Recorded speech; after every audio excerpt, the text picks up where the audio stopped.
YouTubers, what's up? Morris here. Alright, just came back from watching Batman v Superman. Look, I'm going to try to give as quick of a review as possible. This is like my 5th try. All of my other videos are going over 15 minutes because I ramble a lot. I'm known for that. There's a lot of critics out there bashing on the movie, and I think they're half right, half wrong. The parts that they're half right with is it is kind of all over the place. It's like they're telling 2 movies in one, and it kind of goes back and forth, and it kind of, you see it as a viewer, and you don't even have to know really what you're supposed to be critiquing, but you can see what needs to be critiqued. Like you don't have to have experience in judging movies, but you sense what it is. Even the novice will sense what it is, and it's just this kind of a little bit all over the place.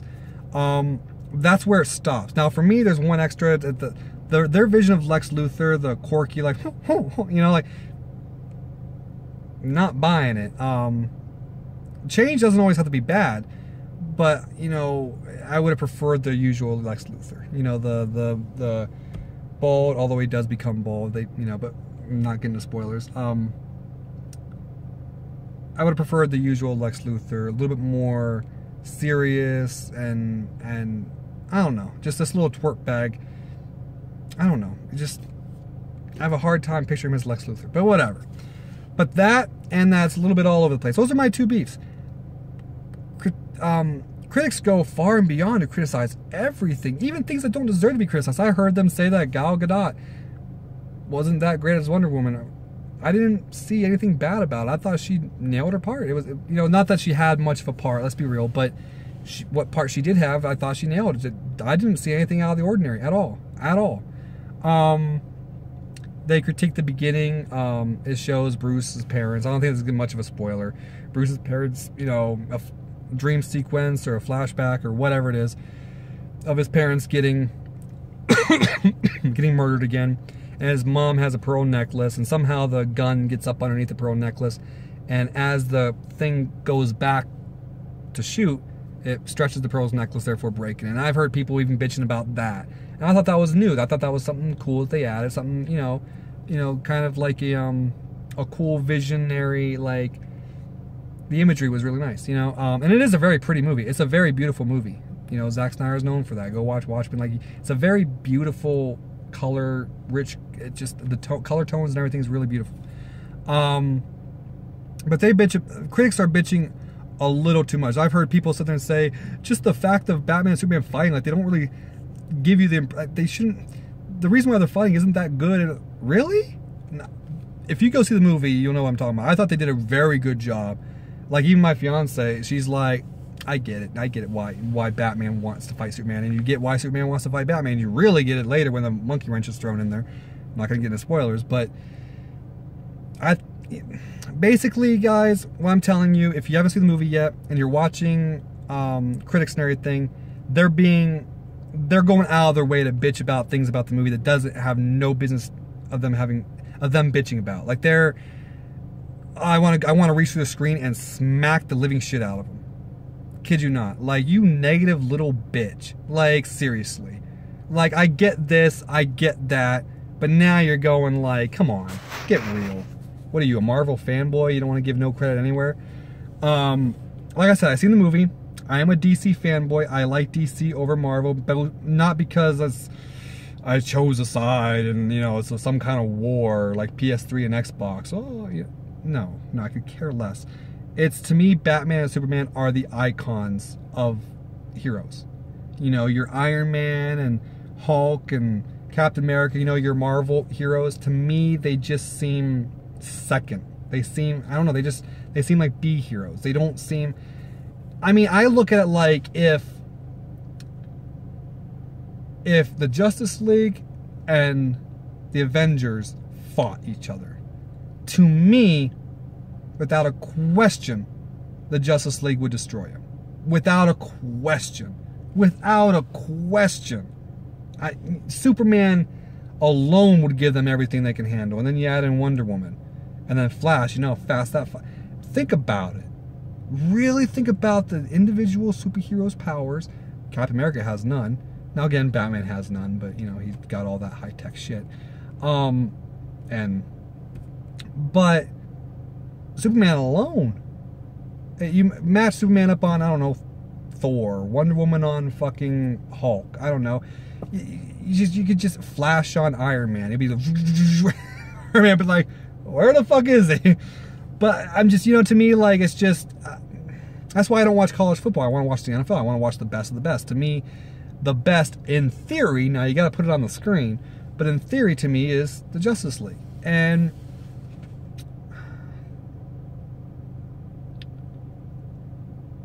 they could have done better. They could have done better. To me, I still think it's worth the ticket price. It's called Batman v Superman: Dawn of Justice. To me, those are two different titles, and it's two different movies. It is, and I think that's the problem. And not only that, they tried to set up the entire DCU, you know, the DC universe, all in one movie. Whereas Avengers, they had solo films from Captain America, Iron Man, Hulk, Thor, Spider. They had them all. So it's just a matter of combining the characters. Here we had Superman, Man of Steel, and that was really it. So there's a lot crammed in with us, okay? That's the thing. That's the thing. That and their vision of Lex Luthor is different than I prefer. And that's my opinion. But that's it.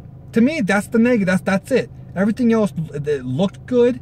It as when the middle of the movie came, I got into it. Like the beginning to me was like, it's all over the place. I'm not enjoying this. But maybe it was because come on, get it on already, guys. Come on. Maybe it was that. I don't know. But it hit 3 check boxes, and that's why I think this movie's a success. One, it does set up the DCU. We had to pay the price for it with a crammed movie that doesn't feel natural, but it did set up the DCU for future DC films. It's been set, so congratulations that you did do that. Number 2 was the Batman and Superman fight. Cool. Yes, it was cool. I liked it. I enjoyed it. Batman fanboys are going to say Batman won without understanding that Superman could have destroyed him at any moment. He just held back. That fight goes on forever. But it was a good fight. And you feel Batman fanboys are like, oh yeah, Batman won. Yeah. And Superman fanboys are like, you know what? Superman, it truly showed his dominance early on, but held back. So I think both fanboys are happy. And number 3, did I leave this film excited for the next one? Am I looking forward to watching the next one? Yes, I am. I am. And I think partly because I think it's going to be better because you don't have to cram pack everything. But yes, I'm actually intrigued to see what happens next. And that's always what you got to look at. If you're curious what happens next, they got you. You know? So the critics are going to bash the shit out of it. They have some points. They go a little overboard on a lot of them. But for me, everybody nailed their role. Even Jesse Eisenberg, I just didn't like that version of Lex Luthor. But everybody nailed the role. Gal Gadot as Wonder Woman, she did good. Not that she had much of a role, but she did good. Batman, best Batman we've ever had on screen, by far. Ben Affleck, as far as I'm concerned, you're Batman. Jeffrey Irons, I like Michael Caine's work, and I love Michael Caine. But this is a more hands-on Alfred. You know, not much of just a butler, babysitter type. It's a different Batman. Different Batman, that's for sure. He kills, you know, stuff like that. But I think it's set. And look, Suicide Squad is going to go even further in setting up the DCU. So while the first take on this is like, you know, I think going forward, DCU is pretty much becoming established, and you know, yeah, okay. That's all I really gotta say. I came out of the movie with a little bit of mixed feelings. I did, but overall, I am curious of the next part. I do want to see the next movie, and I don't want to wait. So that's a good sign, I think. And I'm really intrigued for the Batman films to come out. I really cannot wait for that. Cannot wait for that. Because it's just we got a really good Batman now.